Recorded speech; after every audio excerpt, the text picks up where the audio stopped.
जहिया हमसे जान तू बिछाड़ गईलू, दर्द बन के दिल में उतार गईलू।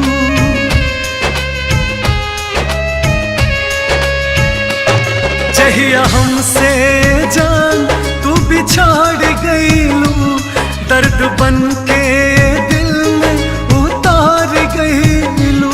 प्यार में हम तो हद से गुजार गईनी, हाँ गुजार गईनी। तू जुदा हो के हमसे संवर गईलू, हम जुदा हो के तो हंसे बिखर गईनी। तू जुदा हो के हमसे संवर गईलू, हम जुदा हो के तो हंसे बिखर गईनी।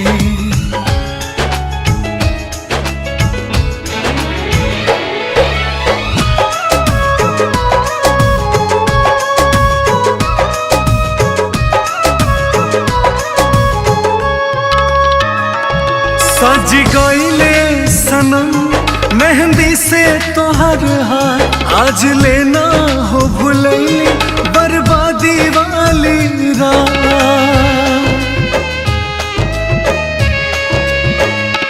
सज गईले सनम मेहंदी से तोहर हाथ, आज लेना हो भुलई बर्बादी वाली रात। बर्बादी वाली रात, बर्बादी वाली रात। बेवजह तोहरा दिल से उतार गईनी, उतार गईनी, हाँ उतार गईनी।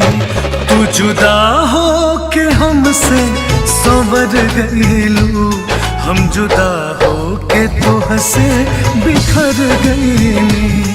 तू जुदा हो के हमसे संवर गईलू, हम जुदा हो के तो हंसे बिखर गईनी।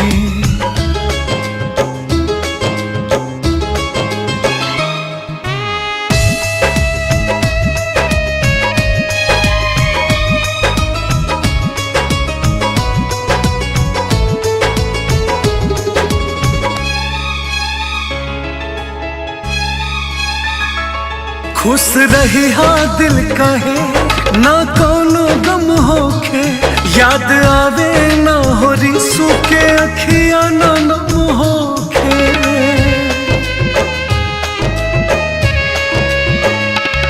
खुश रही हाँ सनम ना कोनो गम होखे, याद आवे ना हो रिसू के अखिया ना नम होखे। अखिया ना नम होखे, अखिया ना नम होखे। अमित बुलबुल हो गिर के संभार गईनी, संभार गईनी, हाँ संभार गईनी। तू जुदा हो के हमसे संवर गईलू, हम जुदा हो के तो हंसे बिखर गईनी। तू जुदा हो के हमसे संवर गईलू, हम जुदा हो के तो हंसे